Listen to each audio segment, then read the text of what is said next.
Muchas gracias, Rosario. Bueno, ahora sí vamos a abrir un espacio para que acerquen preguntas, reflexiones. Disponemos de un micrófono para poder acercarles a quienes deseen presentar alguna pregunta, así que ahora voy a pasar por allí y pueden ir levantando la mano para que puedan hacer las preguntas.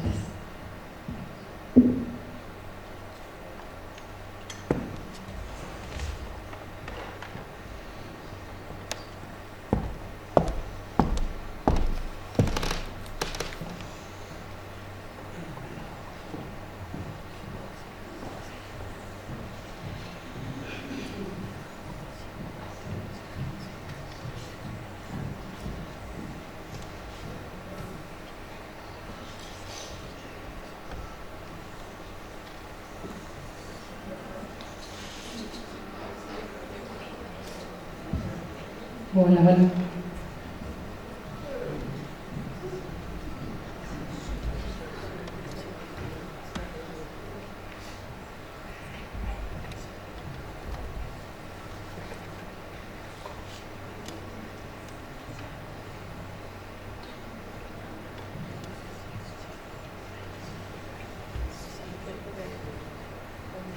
Súper tímido, tímida. Pueden ser preguntas, comentarios, alguna reflexión.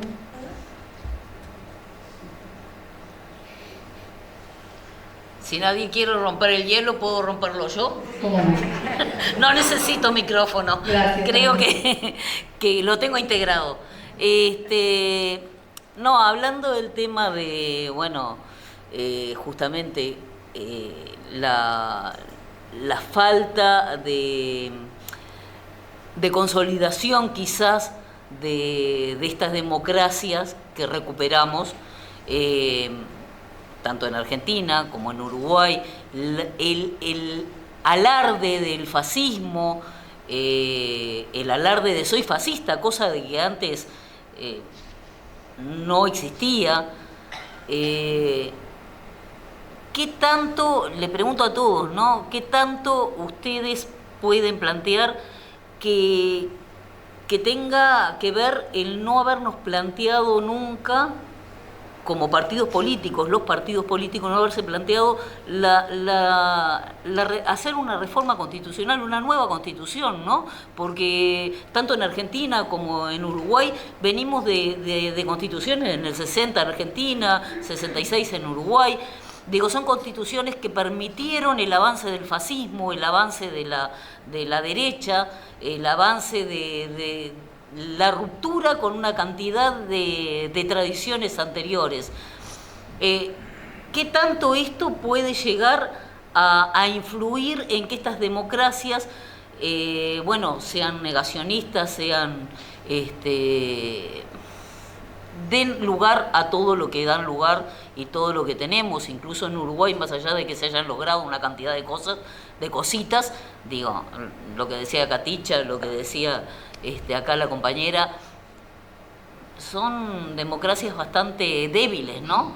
Y hubo en su momento, en Uruguay por lo menos, un peso muy grande de la sociedad y de la sociedad politizada, de la izquierda en ese momento, para que esa constitución no saliera, ¿no? Digo, la constitución de 66 fue una constitución muy rechazada y hoy día es la que tenemos, es esta constitución. Nada, es esa pregunta. No sé cómo es la dinámica, si se espera. Esa es para ti, Carlos. Si quieres. No, es para todos, digo, porque en Argentina también, sí, bueno. para todos. No, pero si tengo miedo que si empezamos a contestar, sí. Direccionamos el diálogo en una dirección y de repente hay gente que quiere hacer otras preguntas. Así que vamos a dejar un poquito. Hola, buenas noches. Mi nombre es Malena y estoy trabajando en una cierta parte de intento de considerar políticas de memoria en Uruguay. Yo soy una de esas personas cristianilla que no estaba acá y ahora está. Y soy una mujer que vino sola, no me trajo ningún señor. pienso que hablar de memoria es hablar de futuro. Y creo que hablar de futuro es hablar de poder imaginarlo, ¿no? Me parece que es un proyecto vital el de recuperar la posibilidad de imaginar. Alguien dijo, un inglés de mi generación, que cuestionó cuando Margaret Thatcher en un momento dado dijo no hay más alternativa. Y entonces llegó la hora de poner ese no hay alternativa entre signos de interrogación. Para no hacerlo tan largo, decir primero muchísimas gracias por todo lo que han dicho, porque ha sido muy, muy rico, han aportado mucha información, dato, y también han conmovido, por lo menos a mí. Entonces esto va de decir y de conmover, porque si no seguimos conmoviéndonos, no seguimos acompañándonos. Y mi pregunta es, ¿cómo pensamos, cómo inventamos ese futuro que tenemos que inventar, porque si no nos quedamos en nada, desde los derechos humanos en la complejísima ecuación que implica derechos humanos? Ahí hay representadas muchas versiones de lo que hablamos cuando hablamos de derechos humanos. ¿Cómo se piensa ese futuro? ¿Cómo inventamos la sociedad uruguaya de los próximos 10, 15, 20 y 50 años? ¿Y cómo la pensamos en términos de región? Es decir, cómo recuperamos la idea no solamente de cada una de estas sociedades nacionales, sino de cómo nos fortalecemos. Hay una persona que viene desde Argentina, aquí en este momento, cómo pensamos ese futuro como región. Se ha hablado aquí de procesos de colonización, de decolonización, en fin, cómo damos las gracias a esa modernidad que agoniza, la despedimos y somos capaces de pensar otra cosa, cómo somos capaces de tomar coraje para hablar de otra cosa después de la democracia. ¿Y después de la democracia qué? ¿Cuál es el nuevo escenario que emerge y el nuevo paradigma que emerge al que se puede contribuir a esa visión desde la consideración de los derechos humanos y de la memoria? Muchas gracias.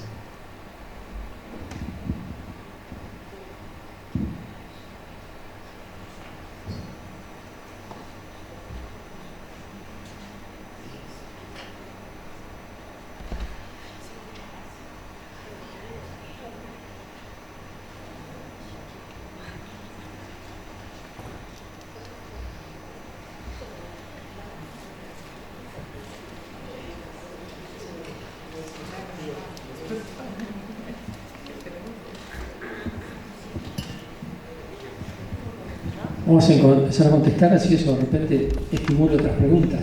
Silvia, ¿quieres empezar? No, mejor digo para todos. Bueno, empiezo yo. Y empiezo por la pregunta que planteó nuestra estimada camarógrafa. A ver, justo hiciste un conjunto un repertorio de situación de planteo que está muy interesante. Te cuestionas, es razonable, la pertinencia de la Constitución. ¿Cómo es esto? Las constituciones que estaban vigentes en el momento del golpe, no fueron capaces de prever, de evitar eso. Bueno, no hay problema, ninguna constitución puede prever que la van a violar. No hay raseguro para eso, ninguna. Tal vez esa constitución que era un modelo de constitución, así, la que todos los constitucionalistas admiraban, decían, bueno, lo hicieron los talentos más importantes de su época, hicieron una constitución que fue la República de Weimar, generó el fascismo. O sea, desde la República de 1920, del 19 que se instaló en Alemania, deriva el golpe de Hitler del 31 de marzo de enero del 33. Es decir, ahí, digamos, las constituciones no te van a ayudar. El punto está en que, bueno, digamos, como tú decías también, y eso digamos, es muy compartible, las democracias siempre son débiles, siempre hay que estar ahí. ¿Cómo se defiende una democracia? Y bueno, no podés defender una democracia violando los derechos humanos. Es decir, no podés reprimir a los que están en contra de la democracia, pero tenés que mostrar, digamos, de alguna forma que la democracia vale la pena. Y entonces allí, digamos, hay 2 o 3 puntos que pueden ser importantes. Primero, las prácticas democráticas, es decir, la democracia tiene que comportarse democráticamente. Y segundo, digamos, el bienestar. Es decir, la población tiene que sentir que vivir en democracia es mejor. Tal vez, digamos, allá en el año 83-84 nos llamaba mucho la atención, nos gustaba mucho, digamos, aquel discurso de Alfonsín, de que con la democracia se come, con la democracia se educa, con la democracia, etcétera, etcétera. Es decir, la democracia como la solución para todos los males. Bueno, no es así tan automático, pero algo de eso tiene que estar. Es decir, de alguna forma la gente tiene que sentir que ese cuestionamiento de ¿estás dispuesto a aceptar, digamos, un régimen autoritario siempre que te dé de comer todos los días? No tiene que ser un planteo que tenga razonabilidad, no puede plantearse. La democracia tiene que garantizar esas cosas. Entonces, en la medida que la democracia es, como decía, ella solo procedimental, como se manejaba en aquella época, año 85-86, es decir, una democracia mínima, un repertorio de reglas de juego donde exista libertad de prensa, libertad de elecciones, libertad de... Sí, está ahí, para comer todos los días que tengo. Es decir, esa parte no puede quedar aislada. Yo creo que en la medida en que esas 2 cosas se juntan, digamos, ahí la Constitución puede funcionar y no va a correr riesgos. Pero no te va a poner a cubierto. La Constitución uruguaya de 1917 tenía aquella estructura rarísima: presidente de la República y Consejo Nacional de la Administración. El presidente de la República tenía las Fuerzas Armadas y la Policía, el Consejo Nacional de Administración tenía el resto de los ministerios. En 1933 hubo un golpe de Estado, esa Constitución se terminó. Y parte de los análisis del golpe de Estado partían de la idea de decir, bueno, esa Constitución era esencialmente débil, le dejaba el control de la represión a una persona, mientras que le dejaba la responsabilidad del gobierno al otro. Sí, es cierto. Pero también es cierto que esa Constitución cesó el 31 de marzo del 33. Ya había caído Argentina desde el 6 de septiembre del 30, que era la institucionalidad más estable que había en Sudamérica. Argentina era el modelo de estabilidad hasta el 6 de septiembre del 30. Desde allí en adelante fueron habiendo golpes en todos los países latinoamericanos, y el último fue en Uruguay. Entonces, ¿qué quiere decir eso? Que no está en la Constitución el tema, que está en otro lado. No quiero extenderme mucho más. Una cosita más, la proyección del futuro. El futuro siempre nos traiciona, siempre resulta ser otra cosa. El presente además siempre es muy confuso, entonces uno nunca sabe qué cosas van a derivar de allí. Yo creo que la construcción del futuro siempre será problemática, siempre será complicada, pero creo que hay un elemento que se plantea acá en la mesa y que no tenemos que perder de vista, que es el tema de que si uno quiere construir las sociedades del futuro, tiene que tener, todavía no me doy cuenta cuál sería un paradigma que tenga los derechos humanos como elemento central, pero los derechos humanos de ese presente y de esa sociedad, a mí me provoca un poco de temor ver que cuando la gente dice derechos humanos piensa en la dictadura. Y hay, digamos, Nilia nos recordaba, violaciones de derechos humanos todos los días, las tenemos delante. Esa tiene que impresionarnos lo mismo que las otras. Entonces allí, digamos, como que hay un desajuste que creo una construcción del futuro tendría que tratar de corregir de alguna forma. No quiero monopolizar la palabra. Yo una salvedad. En la Argentina sí reformó la Constitución en el 94, una Constitución que incorpora todos los pactos internacionales, una Constitución desde el punto de vista de la perspectiva de derechos humanos muy avanzada.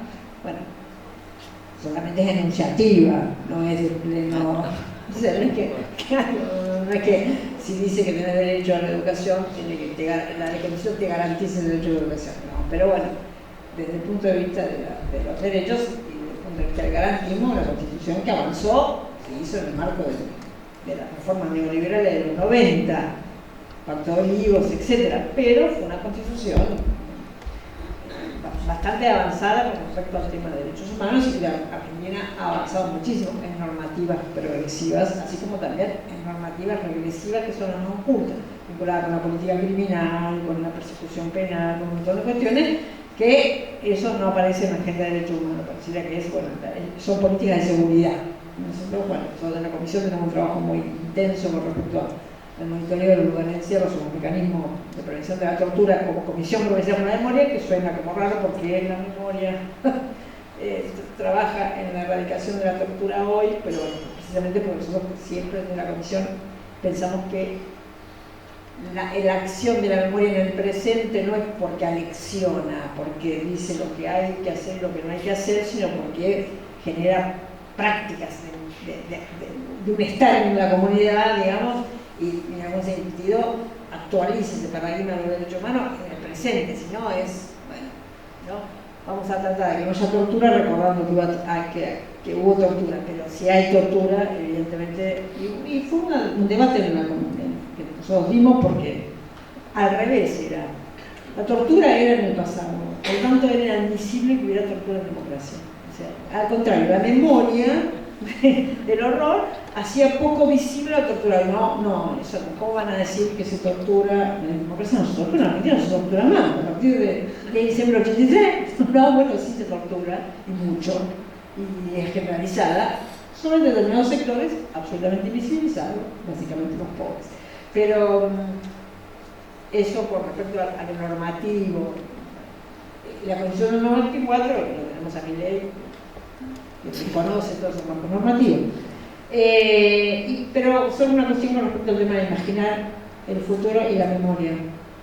Y me parece que ahí, cuando escuchaba a Rosario la definición de memoria, y la memoria está escrita en las políticas de memoria, yo creo que es una cosa que tenemos que pensar en el recuerdo del horror.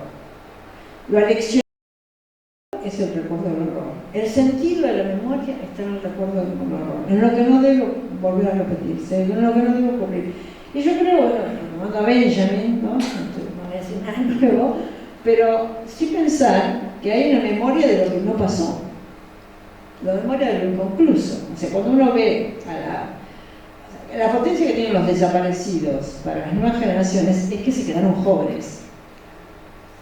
Las voces ya no se murieron nunca, o sea, no terminaron, la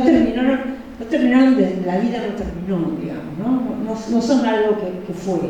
Los desaparecidos quedaron ahí, ¿no? En una especie, ¿no? Esos jóvenes eternos, en las fotografías, en los relatos sobre los desaparecidos, son siempre, ¿no? Entonces hay algo de eso, de que la memoria no es solo la memoria de lo que ocurrió, sino también de lo que no ocurrió. ¿No? Entonces hay algo de un pasado, aunque sea anacrónico lo que digo, una memoria anacrónica, que pueda encontrar en el pasado ese deseo, digamos. Tal vez en el pasado haya algo de futuro, no con la idea del progreso, ¿sí?, que teníamos, de lo progresivo, sino bueno, ¿cómo podemos imaginar futuros posibles con las herramientas del presente? Es poco, ahí la memoria tiene algo, y el tema es no solo pensar que los procesos de memoria son la recuperación del horror, de lo que no debe ocurrir. Tal vez haya otras formas y otros trabajos de memoria en las comunidades, etc. Yo esto lo aprendí mucho en Colombia. Cuando iba a Colombia y contaba, y una vez una lideresa me dijo, yo contaba el programa Jóvenes y Memoria, y que los chicos investigaban, y qué sé yo, y entonces me dice, pero yo pregunto, porque hay que investigar siempre el tema de la violencia. Yo digo, no, son la memoria de la comunidad. Porque nosotros, las nuevas generaciones, lo que queremos contarles es cómo éramos antes de la violencia, ¿no? ¿Cómo éramos antes de la violencia? ¿Qué vino a romper la violencia, ¿no?, del conflicto armado interno en Colombia, ¿no? Entonces, ahí es como, bueno, porque hay un proyecto de tesis que dirigió hace poco de la chica colombiana que trabajaba sobre un acontecimiento, una masacre de los concejales en un pueblo de Colombia. Y ella hace un trabajo sobre qué le pasaba a los chicos en la escuela sobre la masacre. Bueno, los chicos de la masacre no sabían nada, era obvio lo que iba a encontrar. Y ella al principio se enojó. porque la escuela debe, qué sé yo. Y yo le dije, no te enojes tanto. Trata de escuchar un poco más lo que te están diciendo los jóvenes. ¿Qué te están diciendo los jóvenes del presente?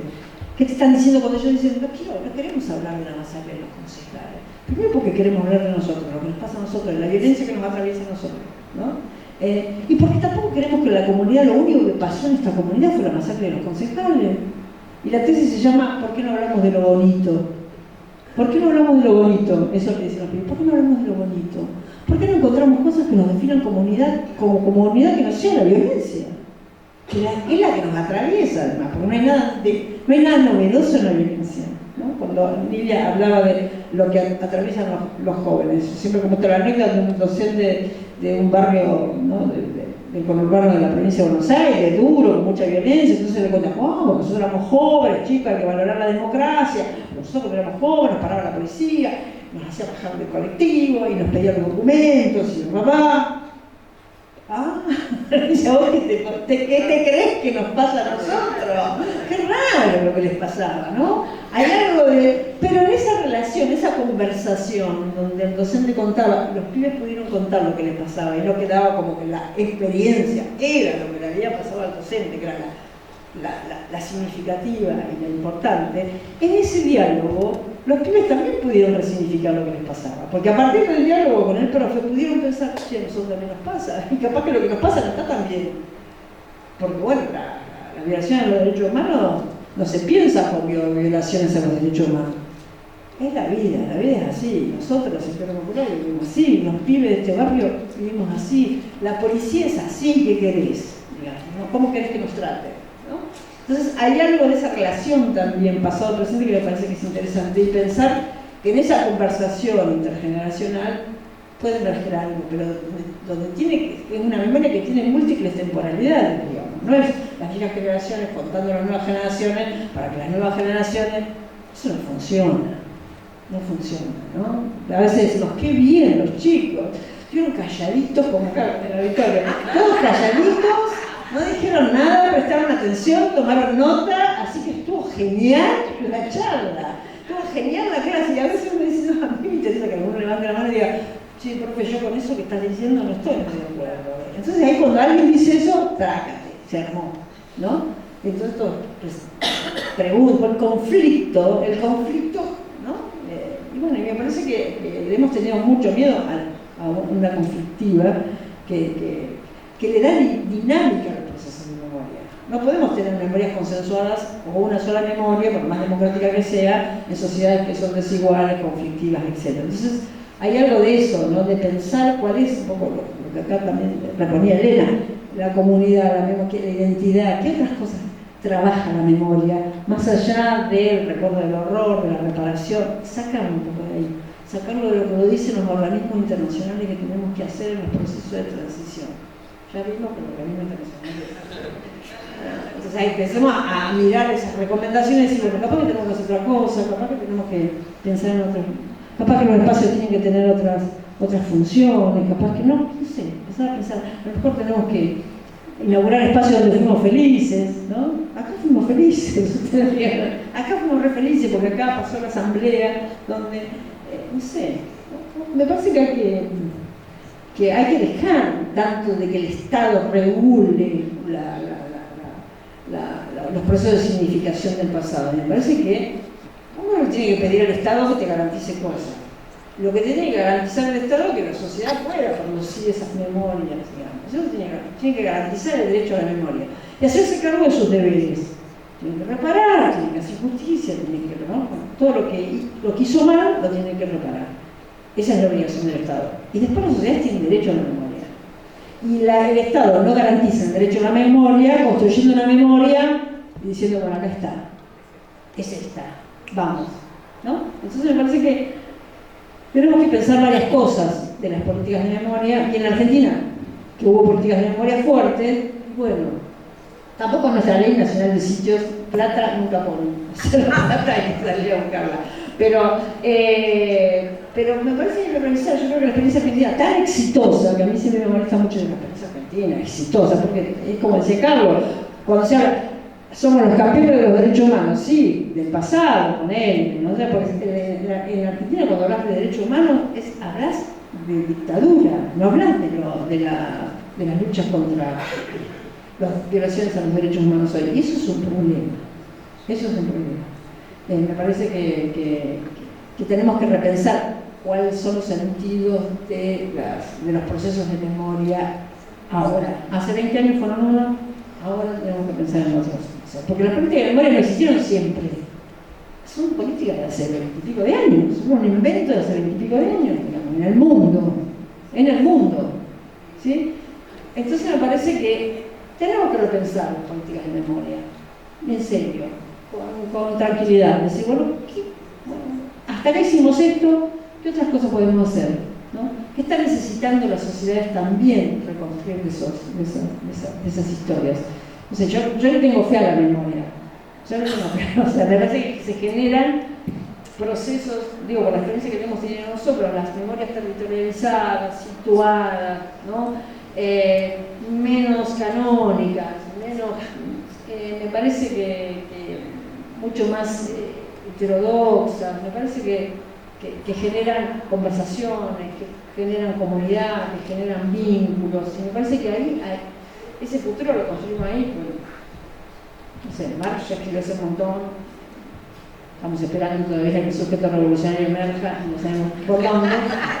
Entonces, bueno, sí, el Prometeo y el fuego y la promesa de la modernidad, bueno, no estaría ocurriendo por lo menos ahora, pero ¿cómo encontramos ese futuro que tenemos que inventar? En algún momento se inventó el futuro, bueno, habrá que ver.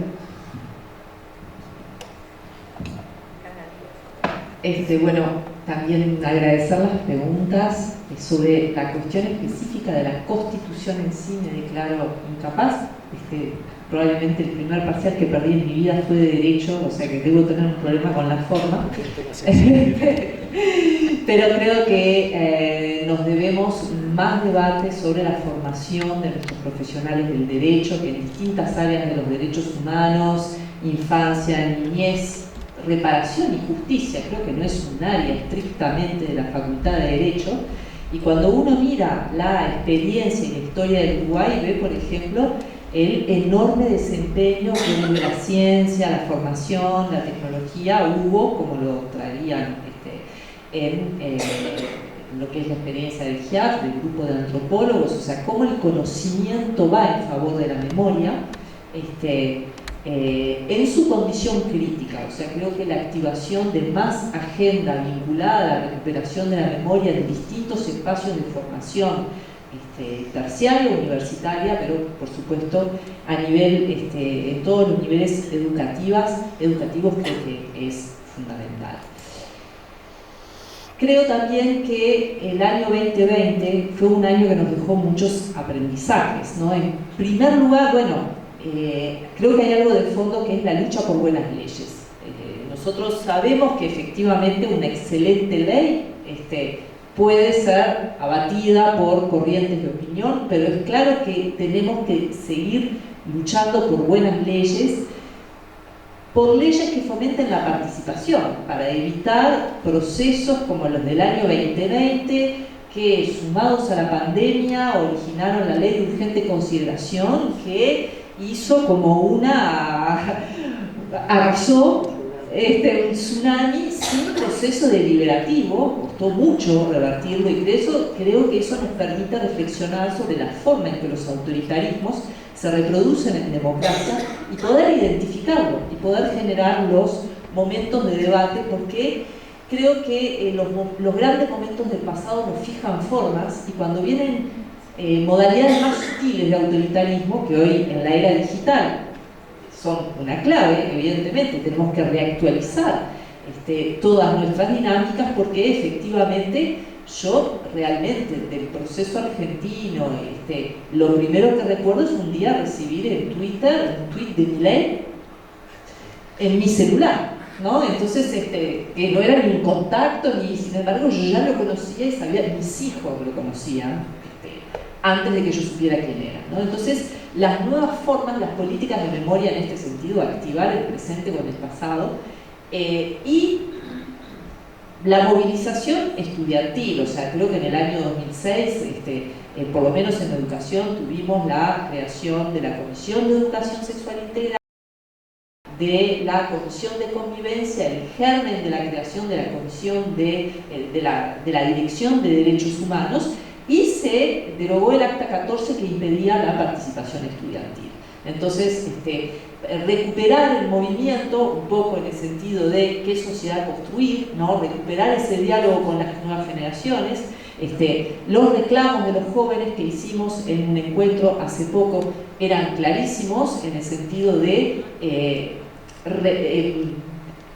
utilizar nuevas tecnologías y refrescar los diálogos y justamente seguir avanzando en la cuestión de la memoria, pero no como patrimonio de una generación y de cómo lo ve una generación, lo cual va a dar lugar a algo muy difícil, que es la crítica, ¿sí? Porque a veces los movimientos, algunos movimientos de izquierda y las versiones radicales de algunos movimientos de izquierda no permitieron la crítica. Y eso creo que forma parte del encuentro intergeneracional y del debate en el cual el rol de la educación no es imponer una visión de la memoria, es activar el diálogo, activar la idea de que el conflicto forma parte de la sociedad y que el trabajo en democracia no supone anular ese conflicto, sino supone el debate, la discusión y ciertas formas legales que hoy pueden no venir de la mano de un golpe de Estado violento. La realidad indica que al lado de las guerras y los genocidios, cuestiones como la naturalización de la situación de calle son justamente tan amenazantes como las guerras, y son las que, como dice Butler, nos recuerda día a día que si no nos sujetamos podemos terminar en situación de calle. Y ahí también hay otras memorias. En el Uruguay de hace 40 años el trabajo infantil era una imagen natural, ¿sí? Hicimos un proceso por el cual fuimos cambiando nuestra relación con la ciudad y con el paisaje. Pero en ese proceso, evidentemente, distintos impactos hacen también que la figura de personas metiéndose en los contenedores para buscar comida, el impacto de la pandemia y a su vez la forma en que la agudización del conflicto social generó una recuperación del 20 de mayo durante la pandemia que fue fabulosa, el modo en que la sociedad buscó también frente a ese encierro, a ese estado, digamos, que ponía la muerte todo el tiempo y a la amenaza a la propia vida, ¿no? Y sus nuevas formas. Bueno, creo que uno de los hitos impactantes, además de la luz, fue contrariamente la recuperación del 20 de mayo con una actualización y una participación que combatió la imposibilidad de estar juntos en la calle, ¿no? La calle en este sentido y las movilizaciones de todo tipo, pero las movilizaciones estudiantiles tienen, creo, también cierto poder de mostrar la resistencia, el diálogo y encarnar de alguna manera ciertos movimientos que son imprescindibles.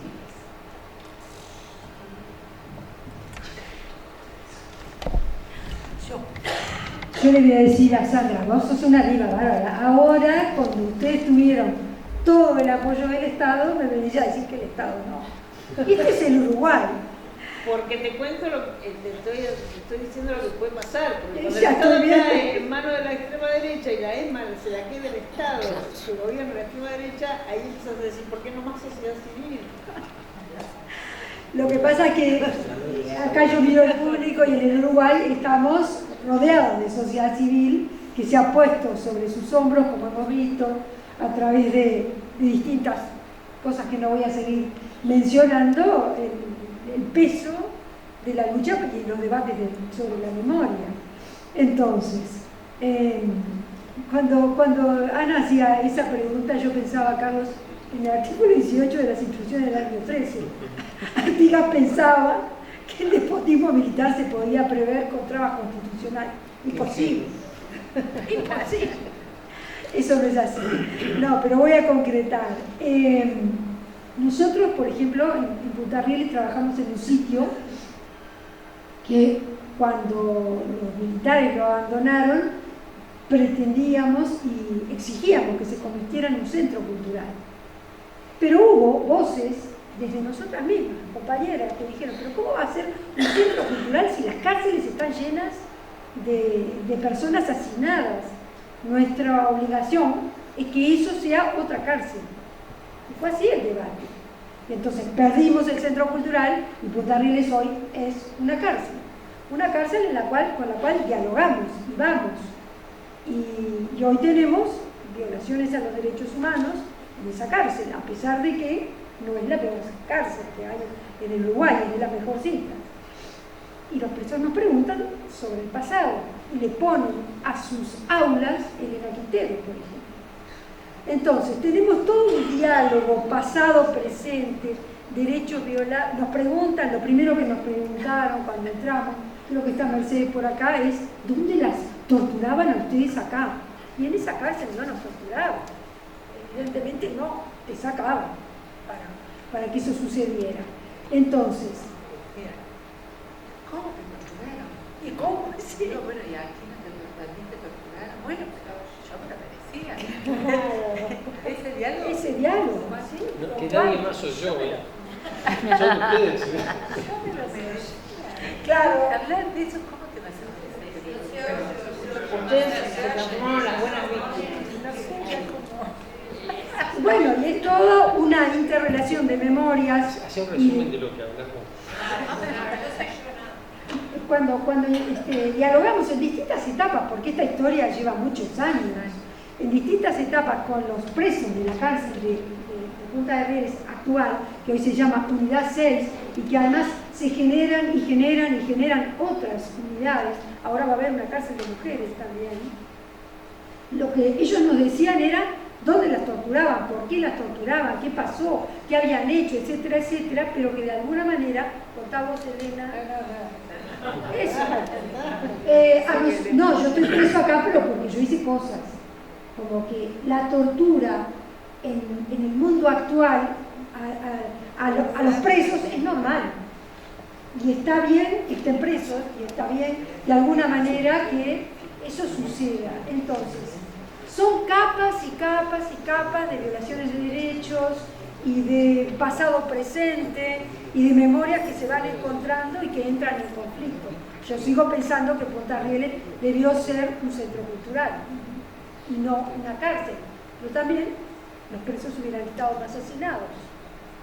Es otro de sus derechos. Entonces, el papel del Estado para nosotros es fundamental. No nos han reparado, no nos han dado todo lo que la normativa internacional que el Estado uruguayo ha firmado no la ha cumplido. Por lo tanto, seguimos exigiendo al Estado que cumpla con eso. Pero por otra parte, solo tenemos la absoluta convicción que solo desde la interacción de las comunidades organizadas, exigiendo al Estado, es que podremos llegar a buen puerto en esa construcción de memoria que es una lucha, es una batalla, y lo seguirá siendo. Y la pregunta que yo tenía para Sandra, pero ya es muy tarde, ¿qué pasó? ¿Qué hicieron mal? Si para nosotros ustedes lo hicieron todo bien, ¿cómo terminamos en esto? ¿Qué pasó con esa mariposa? El aleteo de esa para nosotros es una incógnita, porque en realidad toda la política de memoria en la educación que se trabajó en la provincia de Buenos Aires, por lo menos que es la que conocemos, pues, para nosotros la envidiamos todo el tiempo. Y si no la tuvimos en Uruguay, como Carlos relataba, las trabas vinieron desde todos los lugares. El tema de la violación de la laicidad mal entendida fue nefasta. Tenemos gente a la cual le han destrozado la vida, como nuestra compañera Marta Aberburg, que la sumariaron por hablar lo que decía el programa. Entonces, no es fácil dar historia, no es fácil trabajar el pasado reciente, no ha sido fácil, ni lo es ahora. Todavía nos encontramos hoy con alumnas y alumnos que te dicen, nunca en mi vida hablé ni vi la dictadura en historia, pero uno dice, ¿por qué si está en el programa? Pero eso es así, es tal cual. Entonces, esperamos desde el Estado que se cumplan con los mandatos que tenemos a nivel nacional y a nivel internacional. de una buena vez. Y estamos, desde la sociedad civil, preparados para seguir luchando por esa batalla.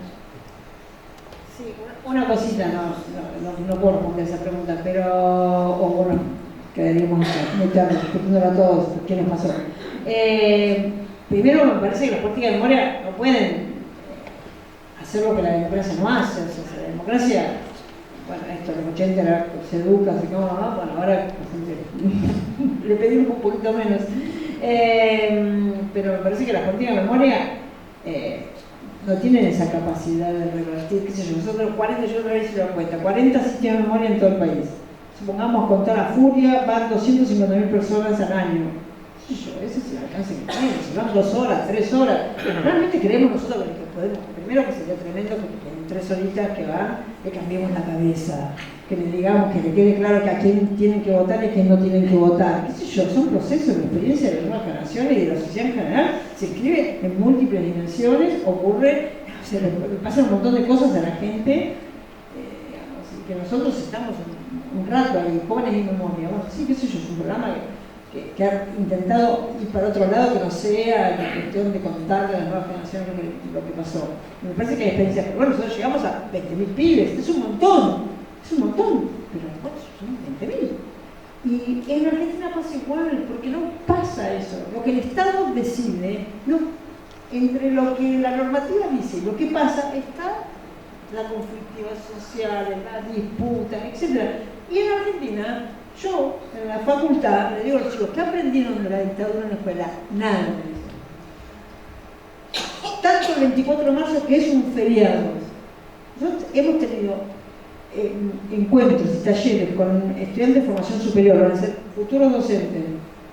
Y cuando hablas de la dictadura ves que la dictadura militar la tienen clara, es lo del 24 de marzo, te dicen. Es lo del 24 de marzo, sí, sí, ponele. Y algunos hasta creen que pasó el 24 de marzo, parece. O sea, lo que pasó el 24 de marzo, el 25 ya no había, lo que pasó un día. O sea, cuando uno empieza a indagar en todas esas cosas, esas políticas tan fuertes, yo fui una de las que estaba en contra de que fuera feriado nacional. Entonces, no, tiene que ser feriado nacional, tiene que ser clase, que sé yo, bueno, ya está. El feriado nacional me pareció bien, dije, muy bien, si todo el mundo quiere. Pero me parece que el Estado tiene que participar, pero hay que, yo creo que como Lilia, me parece que hay que pensar en el Estado en las políticas de memoria. Y en general, o sea, es un Estado que viola los derechos humanos y por lo tanto hace política. Hay tensiones en ese Estado. Y las políticas de memoria tienen que actuar en esa tensión, en lo que pasa en Punta Rieles, que bueno, que lo que pasa en la dictadura, lo que pasa ahora, en esa disputa por el Estado. Y las políticas de memoria son una disputa también por el Estado. ¿Quién la va a hacer? ¿Las propias agentes estatales? Y esa disputa adentro del Estado la tiene que hacer la sociedad civil. La sociedad civil no solo tiene que demandar al Estado, puede gestionar lo público con la sociedad civil. De hecho, la Comisión Provincial de la Memoria es un organismo estatal, somos trabajadores estatales, pero la gestión de la comisión se hace desde la lógica de la sociedad civil. No se mete el gobierno. Entonces, la comisión no cambia cuando cambian los gobiernos. Y eso es también son formas de la democratización del Estado. Otras formas de gestión. ¿Por qué nos imagina la sociedad civil gestionando el sistema de memoria? ¿Qué le reclamamos al Estado? Le reclamo recursos, le reclamo esto, le reclamo cargos, pero lo que se hace en el sistema de memoria, y nosotros no queremos tratar de la posibilidad de discutir nosotros, los sobrevivientes, los organismos de derechos humanos. En Argentina eso se fue. Una política tan fuerte desde el Estado que invalidó a la sociedad civil hasta y la cooptó hacia el sector de la sociedad civil. Entonces los referentes de algunos organismos de derechos humanos, sobre todo de hijos, terminaron siendo funcionarios del Estado. Sí. ¿Por qué? Porque eran hijos, no porque era abogado, porque era profesor, porque era médico, no, porque eran hijos. ¿Sí? La verdad que no gestionaron bien. Muchos no gestionaron bien. No les importó la gestión, porque la validación de ese lugar, nosotros creemos en los profesionales, en los abogados, no sé yo, en informaciones específicas que tienen el Estado. Así que hay muchas discusiones ahí que hay que dar con el tema del rol del Estado y la relación entre el rol del Estado y la sociedad civil. No solo es la sociedad civil demanda y el Estado cumple. Eso sería la organización ideal. Nunca Cuando demandamos, el Estado responde de la misma manera, y en la demanda también vamos construyendo repertorios de acción, ideas, políticas, intervenciones. Políticas de memoria surgen desde los repertorios que tuvo la sociedad civil. Entonces me parece que ahí yo creo que si algo sirve lo que pasó en Argentina, es revisar el lugar del Estado. No que no sea público, porque es público. O sea, pensar la estatalidad como lo público, pero no necesariamente como lo gubernamental. O sea, el gobierno, ¿no? Me parece que tenemos que pensar el Estado, porque la extrema derecha nos está planteando la discusión sobre el Estado, y nosotros tenemos que dar esa discusión sobre el Estado. Y no solamente defendemos el Estado. No. Algunos Estados yo no lo entiendo, la verdad. Entre defender el Estado y atacar el Estado. Tenemos que volver a discutir el Estado. Y me parece que en las políticas públicas tenemos que volver a discutir el propio Estado. Me parece que lo que pasa en Argentina es para pensarlo. Digo, hoy la ESMA la gestiona y la Estado avanza. Eso es política pública. Que sea el Estado. No tenemos ningún reaseguro para evitar que eso pase. Bueno, también la política te pasa. Pero bueno, capaz que no es la Constitución Nacional. Nosotros tenemos que aprender también esas cosas. Ciertos reaseguros. Nosotros estamos pensando de acá 2 años y la provincia de Buenos Aires se pierde y está la extrema derecha. Y sí, vamos a tener dificultades. Probablemente no vamos a poder sobrevivir, pero de estos barrios vamos a generar ciertas salvaguardas para poder garantizar algunas cosas. Hay que lograr pensarlo, ¿no? Entonces me parece que yo creo que el que hubo un rol del gobierno, porque además era así, se diluyó la participación en las mesas, por ejemplo, del trabajo y consenso, cuando los sitios de memoria se nacionalizaron, cuando eran de ciudad tenían una legitimidad, cuando se nacionalizaban, ya está, la conducción de los sistemas de memoria lo tuvo la Secretaría de Derechos Humanos de la Nación. Listo. No se discutió nada. Es lo que quiere la Secretaría de Derechos Humanos. Sí, hubo algunas cosas, pero con la Secretaría de Derechos Humanos, a mí me parece que eso, ni siquiera garantizando que ese gobierno esté para siempre, porque era un poco la ilusión, total vamos a estar siempre. No, ni siquiera, porque me parece que el desafío es cómo democratizamos también la gestión del Estado, cómo transformamos también ese Estado. Me parece que es una discusión. El Estado, ese Estado que garantiza derechos, no sé quién lo ve. La mayoría de la sociedad no ve un Estado garantizado de derechos. Nosotros decíamos, defendamos la salud. Porque viene un gobierno que va y dice, claro, vos porque vas a la clínica privada, porque vos tenés un trabajo con estabilidad, tenés una obra social, pero yo tengo que esperar 8 horas en el hospital público para que no tenga. Estoy en lista de espera para la operación 6 meses. Y yo sigo defendiendo la salud pública, pero yo no entiendo la salud pública. ¿No? La mayoría de los que defendemos la salud pública no somos los que vamos al hospital a esperar 8 horas para tener el turno. O muchos compañeros del progresismo defienden la escuela pública, pero sus hijos la mandan a la escuela privada, porque no funciona la escuela pública, vayan los pobres a la escuela pública. Y los pobres te dicen, yo quiero ser como vos, quiero mandarlo a la escuela privada. Y sí, entonces es mucho más complejo que los buenos y los malos. Nosotros somos los buenos, ellos son los malos, y vinieron los malos y convencieron a la gente que ser malo estaba bien. Me parece que hay muchas cosas de enunciaciones que hacemos de cierto progresismo que la extrema derecha después estigmatiza y ataca, y que tenemos que revisar. Y entre ellas también lo que suponemos que las políticas de memoria pueden tener como efectos en las nuevas generaciones. Realmente, creo que hay que volver a hacerse la pregunta. Nos tienen a nosotros como ejemplo de lo que... Entonces pregúntense ustedes, ¿qué habrán hecho más los argentinos? Que parecía que hacían... Siempre somos un ejemplo. Ahora somos un mal ejemplo. Pero ustedes, las políticas de memoria, no problematizan los problemas, porque yo creo que la educación es generar cuestionamientos, es que los chiquilines piensen, es que tomen sus decisiones, y eso para mí es una política de memoria. Que no es que sepan solamente, ¿no? O sea, que sí, que esté la divulgación, pero cuando hablan de política de memoria, pensé que todas estas estrategias educativas eran justamente que la memoria esté entre las cosas que se problematizan, pero no solamente esa memoria, ¿no? Como el sentido de la experiencia anterior, en el sentido de tantas violencias que tienen los estados anteriores, ¿no? Reclaman los compañeros de la bueno, claro, estar en los sitios de memoria, y bueno, claro, que esa memoria no es parte del Museo de la Memoria, por ejemplo, ¿no? Pero o sí está, de la ley, o ahora está en la ley, pero bueno, pero que también fue un exterminio y también fue violencia del Estado a partir de una libertad. Bueno, me parece que eso está buenísimo, ¿no? Que se vayan generando esas incongruencias para esos temas u otros, ¿no? Pero no hay parte de eso. Porque creo que lo más importante es reforzar esa sociedad. Lo que realmente pasaba en las aulas, qué sé yo, o sea, un montón de cosas. Nunca siempre pasan cosas distintas.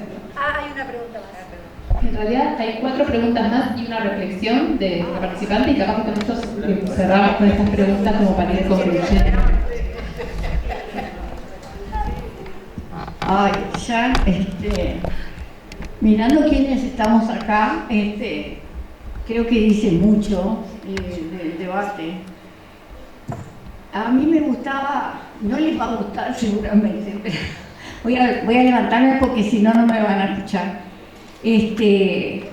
Como que, bueno, estamos en el plano de la memoria, ¿verdad? Y de lo que nos pasó. Y a mí se me grafica cuando no escucho bien todo, pero que veo la memoria como acá, nosotros incidiendo desde acá y los otros incidiendo desde allá, ¿no? Con esa otra mirada fascista que quiere como decir, no, esto no pasó, pero ¿esto por qué pasa?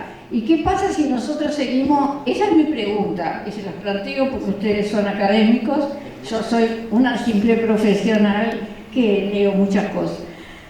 ¿Qué pasa si nosotros seguimos manteniéndonos en el mismo nivel y haciendo las mismas cosas? ¿Está? Creo que tú decías algo hoy. ¿Qué pasa con eso? ¿Cómo vamos a modificar las cuestiones que se nos han venido, como pasó en Argentina, como está pasando en el resto del mundo? ¿No? ¿Hacia dónde hay que apuntar? ¿Hacia dónde hay que pensar como más creativamente para poder sostener esto que nos preocupa, que es la memoria, pero también qué va a pasar aquí en el futuro? Porque de aquí en más, ¿quién se nos va a venir arriba y nos va a tirar todo abajo? Y nos va a cuestionar y debatir eso. Entonces yo pensaba en algunas cosas, ¿no? Que quienes hemos trabajado con género y estudiado esta cuestión de las colonialidades y de lo que está pasando ahora, ¿cómo se construye? ¿Cómo nos construimos nosotros en las escuelas? ¿Cómo nos construyen? ¿No? En nuestros imaginarios.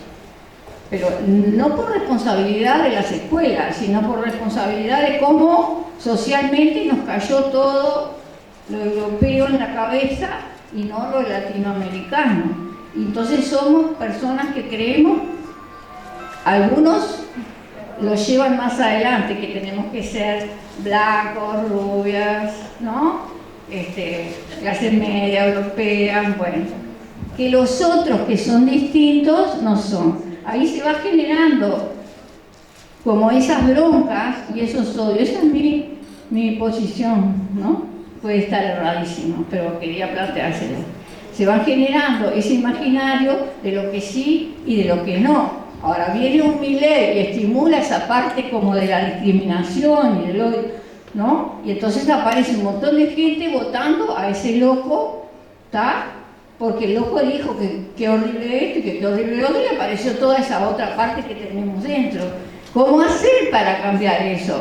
Porque podamos hacer las charlas preciosas que van a ver mañana con jóvenes, pero la parte fundamental está desde que empieza la educación, para que podamos ser como mejores personas, que no tengamos oculto esa posibilidad de ser cualquier dictador o cualquier loco que va a destruir todo. ¿Me explico? ¿O les parece muy desubicado? a mí me parece genial poder cambiar desde ahí. O bajar escalones, como decía Benjamin también, porque mientras está el capitalismo y el Estado está pegado al capitalismo, va a ser muy difícil, y a la colonización.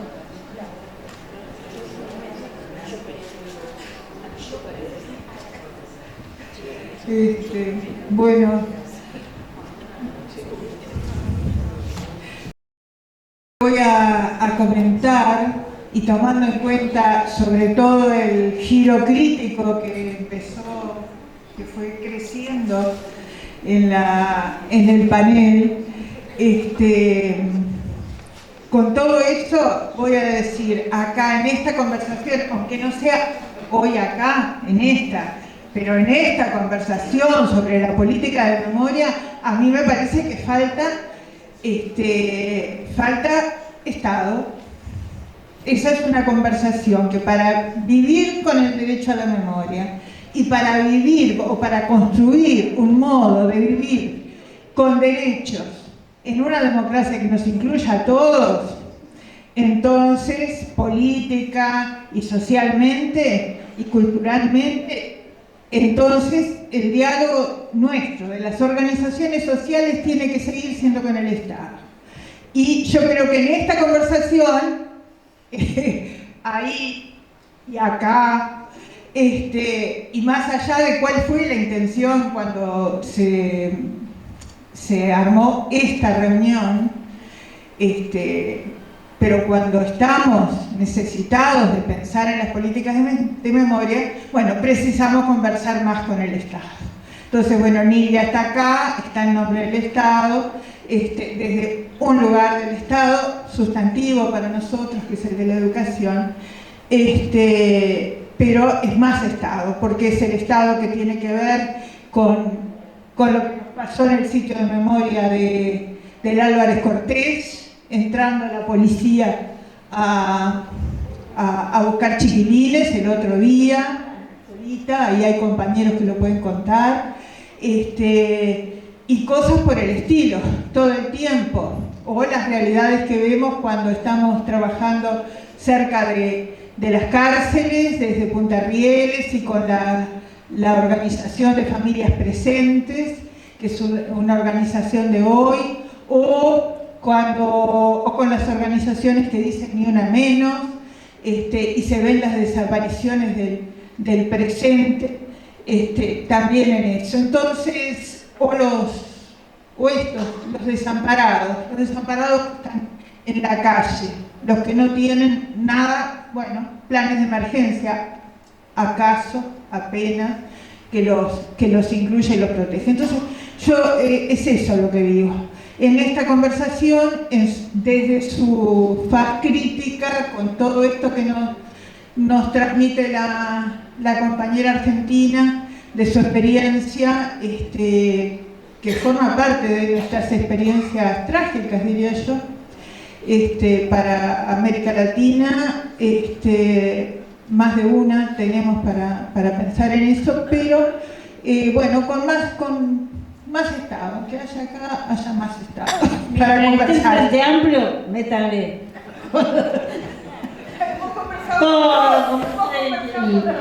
Les voy a tener que pedir que seamos muy breves con las preguntas y las intervenciones porque tenemos 15 minutos para el cierre, sí, por la sala, por el uso de la sala. Hola, me voy a correr para allá porque creo que alguno no me veo. O sea, Sandra no me ve. Hola, me presento, soy Silvia Belici, soy de Madres y Familiares. Mi hermano es un desaparecido, Andrés Humberto Belici, en Buenos Aires.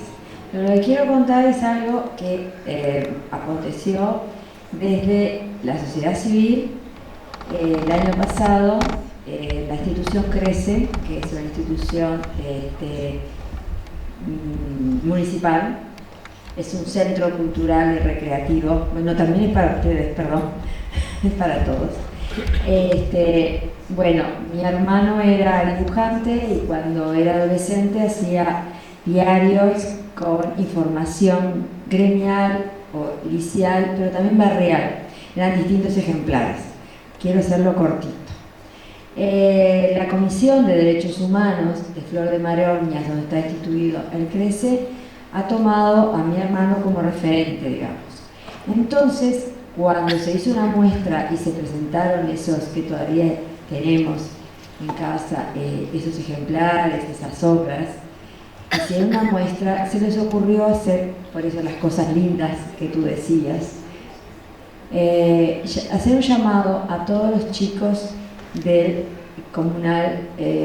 del municipio F, que ellos, a través de sus vivencias, de sus derechos, de sus reclamos de hoy, vieran qué cosas los motivaría a ellos a dibujar, a crear, a reclamar, o sea, sus reclamos a través de plasmarlo en dibujos. Y lo que hicieron esos gurises de liceos públicos, y se invitó a liceos privados, pero también a centros de acogida de chicos, como por ejemplo el Centro Bella Italia. ¿Qué es esto? Son lugares donde, de contexto crítico, le llamamos nosotros, en el cual van los chicos, hacen los deberes, tienen contención con psicólogos, hacen deportes, juegan, hacen murgas, y las cosas que han hecho, los dibujos que hicieron, lo que rescatan de sus reclamos de necesidad de derechos de hoy, no es mucho más distinto a lo que nosotros, ustedes, reclamaban, ustedes, en sus adolescencias. ¿Cómo se traspola? Y tuve una entrevista con los chiquillos que me quisieron conocer y la verdad que fue divino. Y esa muestra, para los que quieran seguir viéndola, está hasta el 30 de agosto en la institución Crece, pero quieres ir, por ejemplo, al NUME y a otros lugares. Y para ti, cortito, y para los que están, que no conozcan, en Canelones, que se está construyendo el Sendero de la Memoria, que es 197 árboles por cada detenido desaparecido en un parque, junto con la asociación que está en el exterior, donde están uruguayos exilados, y madres y familiares en la Intendencia de Canelones. Bueno, quiere llevarlo, y esa muestra de estos gurises. Y ojalá se pueda hacer en otros municipios, en otros lugares, por cada uno de nuestros 197 desaparecidos, en música, en poesía, en deporte. O sea, cómo desde una organización civil a una institución municipal, que es Estado, sí, lo compromete y lo hace partícipe. Era eso, que la verdad que es divino. Vayan a verlo. Muchas gracias. Por acá otra pregunta.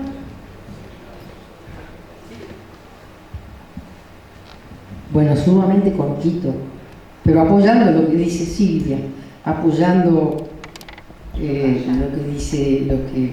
que decía Elena, y antes que nada gracias a todos, pero haciendo eje y haciendo foco en la dimensión educativa, que sin duda yo creo que es el gran surco desde donde se puede trabajar, y desde donde se puede llegar al cambio de una sociedad. Nidia, quizás no me recuerde ahora, pero los trabajos en aulas comunitarias y sobre todo con lo que fue el eje de participación adolescente, un eje que es fundamental, y que los propios adultos abrieron ese espacio y cerraron ese espacio, ¿no? O sea, hay mucho que trabajar el mundo adulto primero para poder trabajar con los adolescentes. Y creo que sí habrá para nutrirse de referentes que hagan sinergia con el presente, en estos hermanos desaparecidos y sus historias, sus ideales, sus realizaciones en todas las artes. Y creo que es una herramienta absolutamente extraordinaria, extraordinaria. Pero no quiero, porque esto da para tanto, quiero dejar al joven justamente. Bueno, acá, ¿escuchan? Yo soy Nicolás Casavieja, soy estudiante segundo de profesorado de Historia en el Instituto de Profesores Artigas, y mi pregunta era para Sandra, que vos dijiste, en Argentina no hay negacionistas, sino que se siembra la duda, digamos. Mi pregunta es, ¿por qué crees que se da eso? Y, o sea, ¿por qué de esa forma? Y si crees que, por ejemplo, es extrapolándolo, algo que tendría que ver como una banalidad del mal, o es algo que se plantea directamente desde la educación o desde lo estatal, y por qué crees que se da de esta forma, que es de la duda y no tanto negacionista. Muchas gracias. Queda una última pregunta y bueno, les queda la tarea de como a modo de reflexión final las respuestas. Bien, por acá. Bueno, buenas noches, saludar a la mesa, felicitar a los expositores, un gusto estar acá. Quería preguntar cómo entienden, desde qué narrativas los que trabajamos en la educación podemos seguir batallando para deconstruir ese miedo tan instalado que sienten tantas maestras y profesores, sentimos, cuando tenemos que trabajar esta temática, ¿no? Cómo en esa relación entre el presente y el pasado nos vamos a animar a condenar las violencias del Estado actual, si no nos animamos desde nuestras aulas, por todo eso que ustedes han dicho, y Carlos siempre lo ha mostrado, y Rosario, tú lo has dicho, ¿no? Desde el caso en los 80 que se censuró y se prohibió a una profesora, todavía sigue pasando lo mismo. ¿Desde qué narrativas, qué le podemos aportar desde las organizaciones sociales, desde todas las militancias posibles, desde el Estado también, desde las políticas, para que eso se corra? ¿Cómo hacemos para que la verdad se conozca? ¿Cómo hacemos para conocer ese pasado? Para que quienes trabajamos en la enseñanza podamos hablar de esto. Muchas gracias. Solamente una cosa puntual, pero muy breve, porque no vamos a dar una clase sobre negacionismo. Muy complejo. No, yo no digo negacionista, lo que digo, que la operación negacionista no es construir un relato alternativo, sino es poner en duda a los hechos históricos, digamos. Y eso no solo en Argentina, ha sido también lo que se ha llamado el negacionismo del Holocausto, donde decían, para construir la idea de la conspiración. O sea, el Holocausto fue un invento del sionismo para legitimar el Estado de Israel. Entonces lo que ponían en duda es, no puede haber sido que hubiera 6 millones porque según las cámaras de gas que había en Auschwitz, solo podrían haber sido 500.000. O sea, no lo negaban, no decían no hubo cámara de gas, decían es mentira lo de los 6 millones. Entonces como ya te mentían con los 6 millones, vos empezaron a dudar si... Digo, en eso es la operación, porque alguno cree que el negacionismo es negar. No existieron los desaparecidos. No, es una operación ideológica eso. No. El negacionismo no es una perspectiva historiográfica, no tiene ese valor. O sea, y al negacionismo no lo confrontás con argumentos, planteándole pruebas, porque o sea, con la misma lógica plantean otra. Como operación ideológica es la puesta en duda. Digo porque a veces no es que Laje es un negacionista, aunque diga que la dictadura violó los derechos humanos. Está haciendo una construcción que lo que hace es que, aunque él lo diga, lo está poniendo en duda. Si vos ves toda la argumentación, él no pisa el palito y dice es una mentira lo de los desaparecidos, pero te va construyendo un argumento que lo que va a hacer es que vos relativices eso que dijo, incluso habiéndolo dicho él, ¿no? Eso era, no es que en Argentina es así, digamos, para entender que el negacionismo es una operación ideológica, no una perspectiva historiográfica, eso era. Bueno, 2 palabras por el tema de la educación. ya que mencionaste. Bueno, siempre correr riesgos, es decir, durante los años 80, 90, mientras estuvo Fidel Devoto, mirá qué curioso, existía como cierta tolerancia, a pesar de que sí ocurrió el caso de Marta Habermas, pero quien denunció a Marta Habermas fue el vicepresidente de la República. Ahí se confundió, dijo la profesora de geografía, la profesora de historia. Es decir, ha sido una operación política donde, por supuesto, los docentes siempre son el eslabón más débil de toda esta cadena. Ahora, después de los años 90 y en adelante, siempre estás explicando estos temas, corriendo el riesgo de que un alumno le cuente a su padre en la casa y el padre te salga a denunciar. Eso te puede pasar en cualquier momento. Y el problema en eso, pasaba en los 90, después pasó en el periodo pasado, es que los docentes no encontraban respaldo en la institución. Es decir, a vos te denunciaban inmediatamente el códice te sumariaba. Y lo que tenías que hacer era, buscar que no te denunciaran. Entonces había un montón de estrategias para tratar de ocultar que estabas enseñando la historia reciente. Enseñándola, pero con esa dificultad, lo cual también te establece limitaciones muy fuertes. Cuando se produjo todo el episodio, lo que en aquella época tan graciosa se llamó el caso de Masí, el caso de Masí lo que tenía de bueno era que fue la primera vez que el Codicen salió a defender a un profesor que estaba cuestionado. Hasta ese momento no había ocurrido nunca. Entonces, en ese momento sí, eso se produjo como una especie de cambio. Pero claro, vos sabés que vas a que corres el riesgo de quedar en medio de un debate público que no buscaste y que no te interesa. Y que además no sabés si las autoridades de qué lado se van a poner.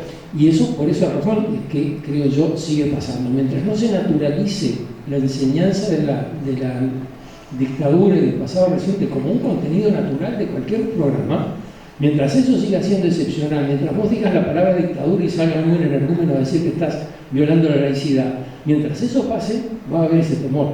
Y bueno, la única manera de gastarlo es seguir dando clases, seguir dando el tema, digamos, con las precauciones del caso, pero avanzar por ese lado. No se me ocurre otro. Muchas gracias.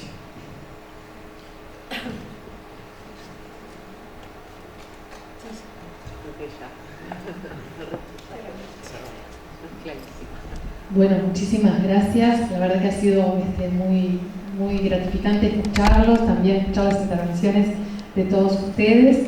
Así que no queda más que agradecer en nombre de la Asociación de Amigos y Amigas del Museo de la Memoria y en nombre también del Museo de la Memoria, agradecer a la facultad, a los expositores y a todos los participantes y a los que colaboraron también para que esta actividad se desarrolle. Y recordarles que, como les decía al principio, va a haber una serie de actividades vinculadas a este ciclo. Una de ellas es mañana, vinculada a la visita a sitios de memoria, que es dirigida a estudiantes de educación secundaria, y va a haber muchas otras. Entonces, invitarlos a seguir la página de la Asociación de Amigos y Amigas del Museo y las redes del museo para poder estar vinculados y poder visitarnos en algún otro encuentro. ¿Sí? Muchísimas gracias y nos despedimos entonces. Muchas gracias.